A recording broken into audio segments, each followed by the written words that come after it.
Natalie Brennan checked her reflection one last time before the town car pulled away from the curb, and for the first time in 4 years, she didn't recognize the woman staring back. The invitation had arrived 3 weeks earlier. Cream cardstock with gold foil lettering, addressed in a calligrapher's hand. Mr. Grant Pemberton and Miss Ashley Novak request the honor of your presence. Natalie had stood in the narrow hallway of her Etobicoke apartment, twins tugging at her sleeves, and read it twice before she understood what it actually was. Not an olive branch, not an oversight. A trap, wrapped in gold foil, sent by the man who had once promised to love her, and instead had left her folding towels at a laundromat while 6 months pregnant with his children. Grant wanted her there. That was the part that had taken her the longest to accept. He didn't want her absence. An absence could be explained away, forgotten, filled in by rumor. He wanted her presence, wanted her walking through the doors of the Kingsview estate in whatever she could scrape together, wanted 300 guests to see exactly how far she'd fallen since he'd traded her in. He'd said as much to his groomsmen over drinks at the Rosewater Room on Bay Street, not realizing, or not caring, that one of the servers that night had once been a neighbor of Natalie's mother back in Hamilton, and that word travels through this city faster than the Gardner Expressway at rush hour. Let her come, he'd apparently said, swirling his scotch. Let everyone see what she is now. What Grant Pemberton did not know, could not have imagined in his most self-satisfied moment, was that the woman he'd discarded had spent 4 years quietly becoming someone he would no longer recognize, and that when those wedding doors finally opened, it would not be pity that swept through the room, but something closer to reverence. To understand how Natalie Brennan came to be standing outside that party in a car that cost more than her old apartment building, you had to go back further, past the wedding, past the divorce, back to a girl from Hamilton who grew up above her mother's dry cleaning shop and never once dreamed of chandeliers. Joan Brennan had raised her only daughter on double shifts and second-hand winter boots, and Natalie had absorbed her mother's quiet philosophy without ever being taught it outright. You worked, you didn't complain, and you didn't let anyone see you sweat. By 22, Natalie had a diploma in interior design from Sheridan College and a junior position at a firm that staged luxury condos along the waterfront. And it was there, at a client walkthrough for a penthouse overlooking Lake Ontario, that she met Grant Pemberton. He was 30 then, already carving out a name for himself in real estate development, all sharp suits and sharper opinions, the kind of man who filled a room simply by deciding to speak. He was charming in the specific way that successful men often are, attentive when it served him, generous when it cost him little, and utterly convincing in the moment.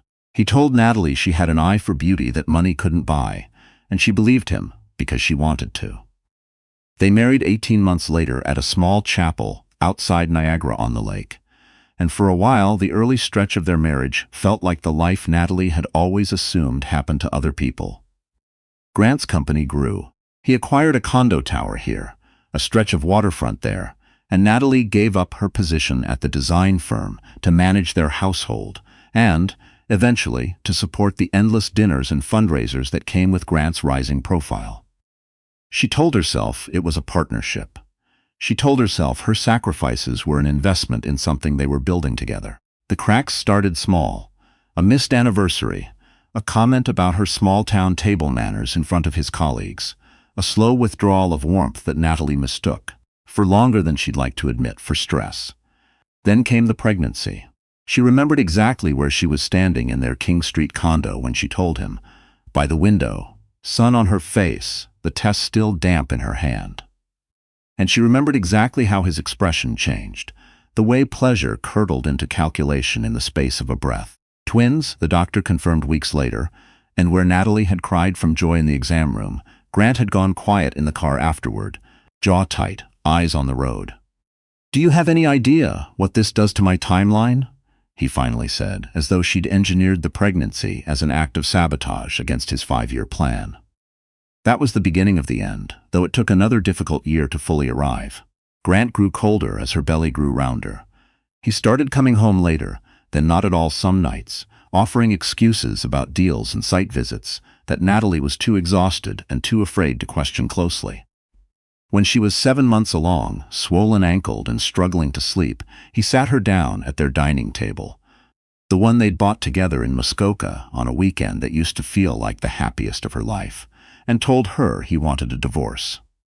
"You've changed," he said, as though he hadn't been the one changing beside her the entire time. "This isn't the life I signed up for." He moved out within the month.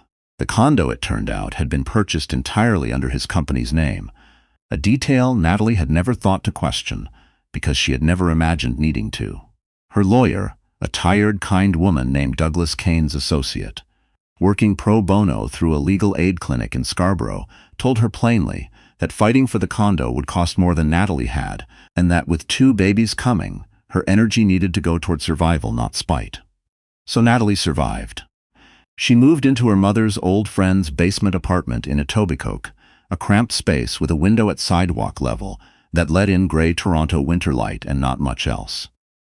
She gave birth to a boy and a girl, Sawyer and Wren, alone except for her mother, who drove down from Hamilton every weekend she could manage despite her own bad hip and worse knees. The months that followed were the hardest of Natalie's life, harder even than she let herself remember most days. She cleaned offices before dawn, with the twins bundled in a stroller in the hallway, took in freelance design consultations that paid in insulting fractions of what she used to earn, and stretched grocery money so thin that some weeks she skipped dinner so Sawyer and Wren wouldn't have to. Grant, meanwhile, paid the legally mandated minimum in child support, late more often than not, and never once called to ask how his children were sleeping, whether they'd started walking, what their laughs sounded like. By the time the twins turned 4, Natalie had rebuilt something modest but real. A small design consulting business run out of a rented studio above a bakery on Bloor Street, enough clients trickling in through word of mouth that she'd finally stopped choosing between rent and heat. She was tired in a way that had become simply part of her, like a low hum she'd learned to live beside. But she was still standing. She had never once let Sawyer or Wren see her break, even on the nights she broke completely once they were asleep. Grant, in the meantime, had thrived in the particular way cruel men often seem to. His company had expanded into 3 more cities. He'd started appearing in the business pages of the Globe and Mail, profiled as one of Toronto's most promising young developers.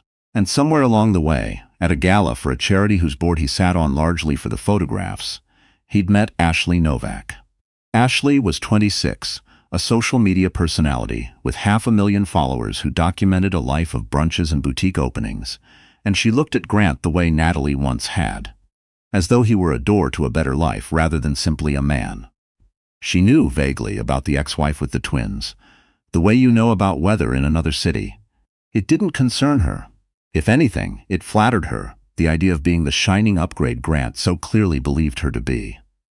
When Grant proposed, publicly at a rooftop party, ring the size of a small planet, Ashley said yes before he'd even finished the sentence. And when Grant decided, 3 weeks before the wedding, to mail an invitation to the woman he'd discarded, it was Ashley who encouraged it with something close to glee. "Let her see what she's missing," Ashley said, examining her manicure. "Honestly, it'll be good for her." Closure. Natalie almost didn't open the envelope. When she finally did, sitting at her small kitchen table with the twins coloring beside her, her first instinct was to throw it away and never think of it again. But something in her, something that had been quietly hardening for 4 years, the way a scar hardens beneath skin, made her fold the invitation carefully instead and set it on the shelf above the stove, where she found herself looking at it every night while she made dinner. She was still staring at it, unresolved, 3 days before the wedding, when there was a knock at her apartment door. It was nearly 9 in the evening. The twins were asleep. Natalie assumed it was her downstairs neighbor, come to complain about noise that wasn't there, and she opened the door, still wearing the paint-stained sweater she'd had on all day. The man on the other side was not her neighbor. He was tall, dark-haired, dressed in a charcoal overcoat that fit him the way expensive things fit people who never had to think about money, and there was something in his face, not pity, Natalie would realize later, but recognition, that made her tighten her grip on the door instead of closing it. "Natalie Brennan?" His voice was calm, low, faintly accented in the way of someone who'd spent time overseas. "Yes. Can I help you?" "My name is Sebastian Cole." He said it plainly, as though the name should mean something, And when Natalie's expression stayed blank, something like relief passed behind his eyes. I'd understand if you don't know it. Most people do, for reasons that have nothing to do with who I actually am. Natalie did know the name, in fact, once she let herself place it. Cole Northbridge Ventures, a firm that had quietly backed half the tech companies that now filled the towers along University Avenue.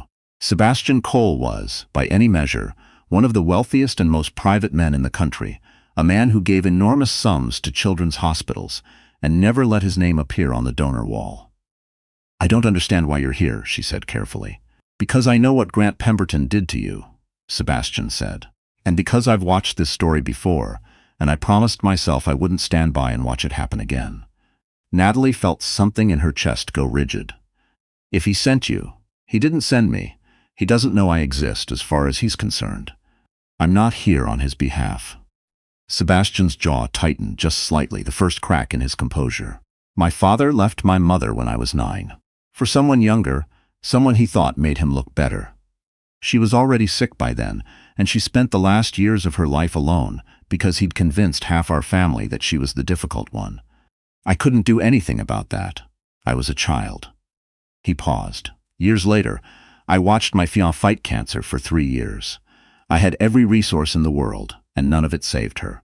What it did teach me is that when I see someone still standing after everything's been taken from them, I don't walk past. I don't want your charity, Natalie said, and hated how her voice shook on the word. This isn't charity. Sebastian met her eyes, steady. This is justice if you want it to be. Grant Pemberton is about to stand in a room full of people and use you as proof of his own greatness. You don't have to let him. Natalie stood in the doorway a long moment, the cold night air pressing in around them both, weighing 4 years of carefully built self-sufficiency against the offer of a stranger who spoke like he understood exactly what it cost her to be afraid.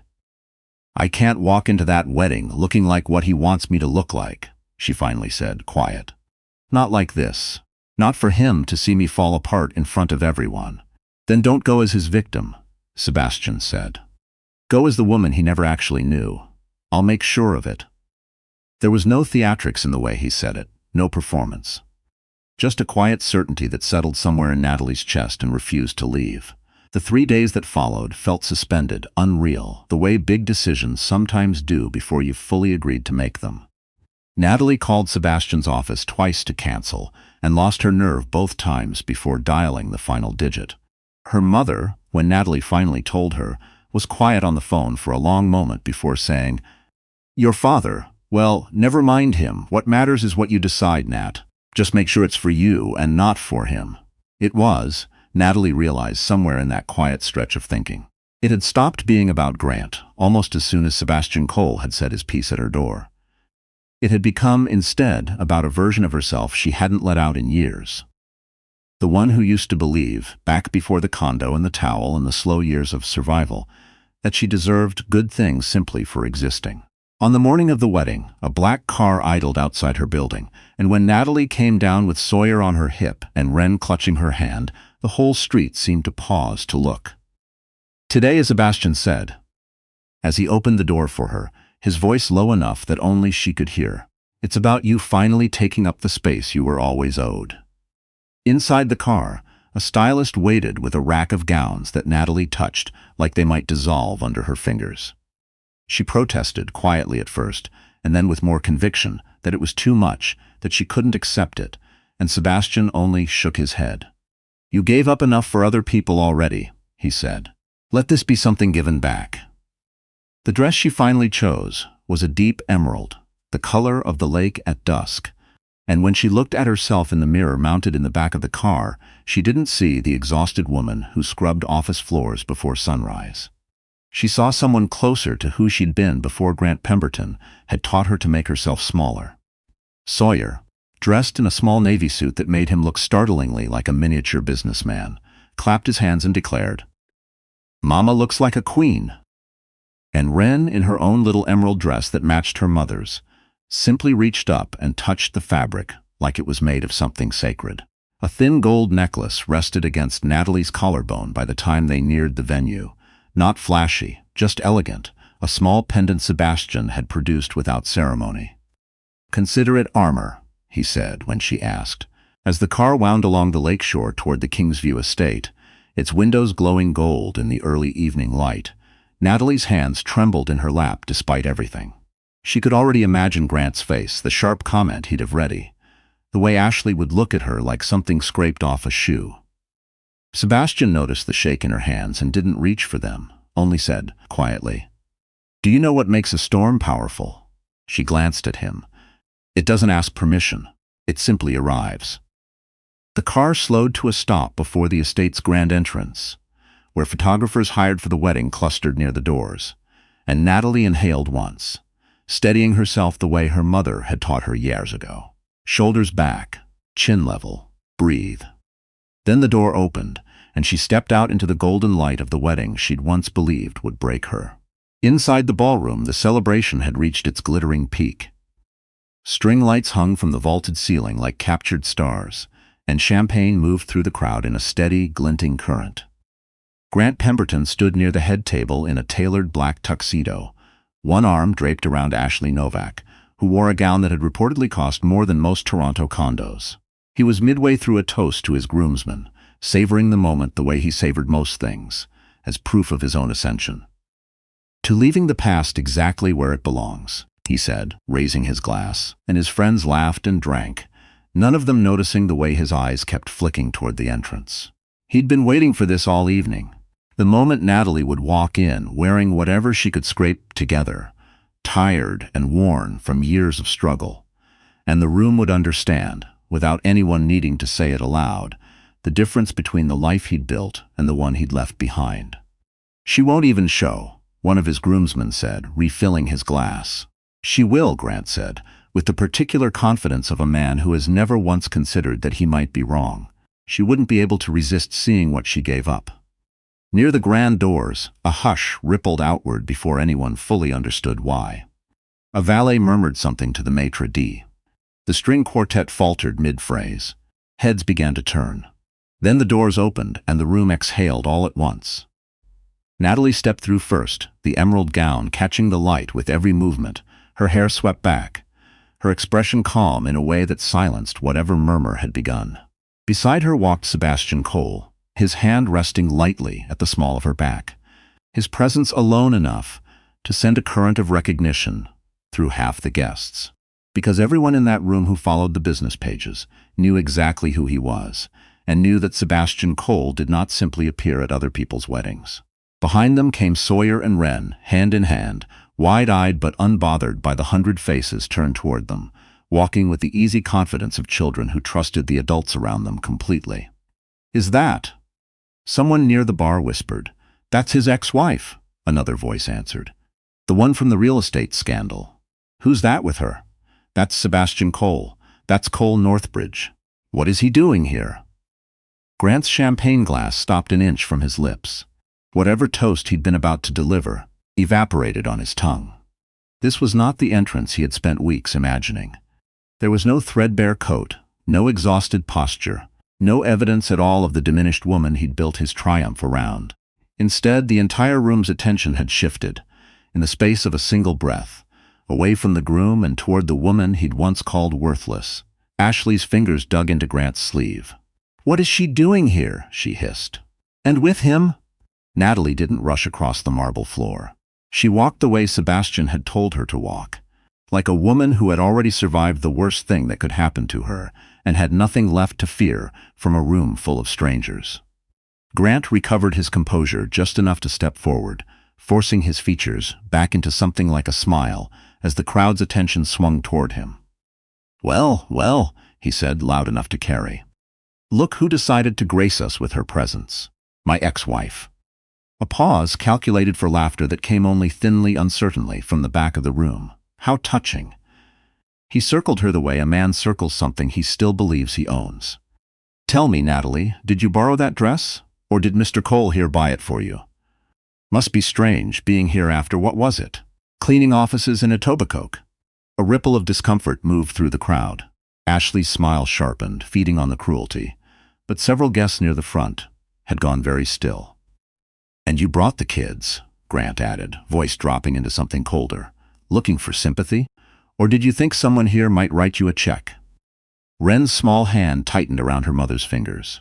For one unsteady second, the old shame rose in Natalie's chest, the familiar instinct to shrink, to apologize for existing in a room this bright.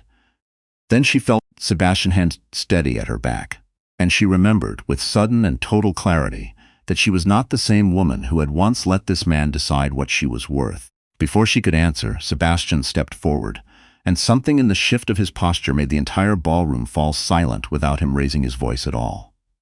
"You speak of sympathy, Mr. Pemberton," he said, "as though it's the only currency you understand.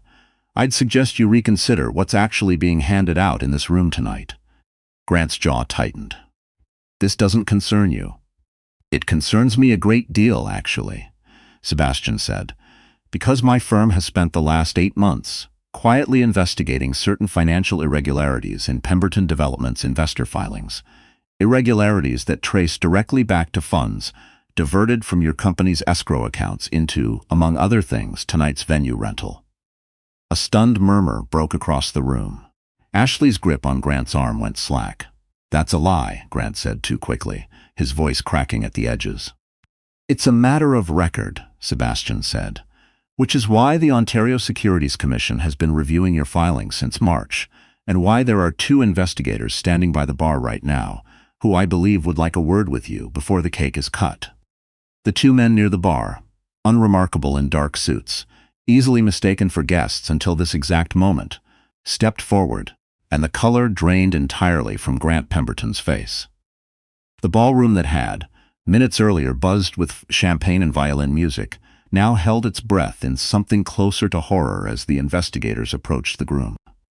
Ashley took a step back from him, instinctively, as though proximity itself might be contagious. Grant's mouth opened and closed without sound, the confident developer from the business pages replaced. In front of 300 witnesses, by a man realizing in real time exactly how thoroughly his own ambition had betrayed him. "This is a mistake," he said weakly, though no one in the room seemed to believe him, least of all Ashley, whose expression had curdled from adoration into something closer to calculation, already, visibly, recalculating what her future looked like now. Natalie did not gloat. She had imagined this moment more than once over 4 hard years, imagined saying something cutting, something that would finally balance the scales. But standing there, watching Grant's world dismantle itself under the weight of his own choices, she found she didn't need to say anything at all.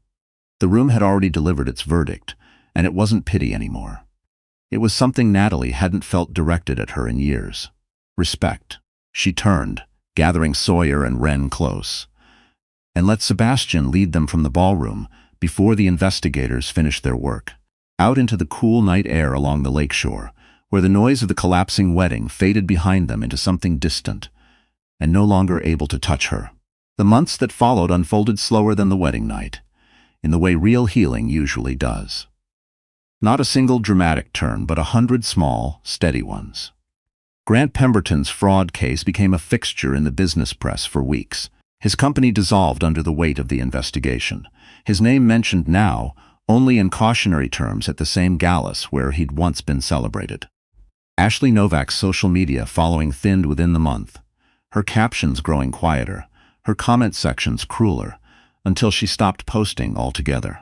Natalie's design business, meanwhile, grew in ways she hadn't dared imagine.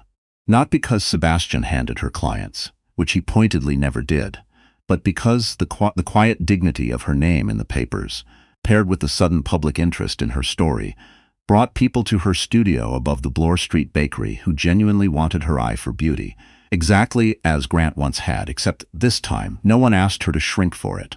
She and Sebastian didn't rush anything. There was no fairy tale proposal in the weeks after the wedding, no dramatic declaration.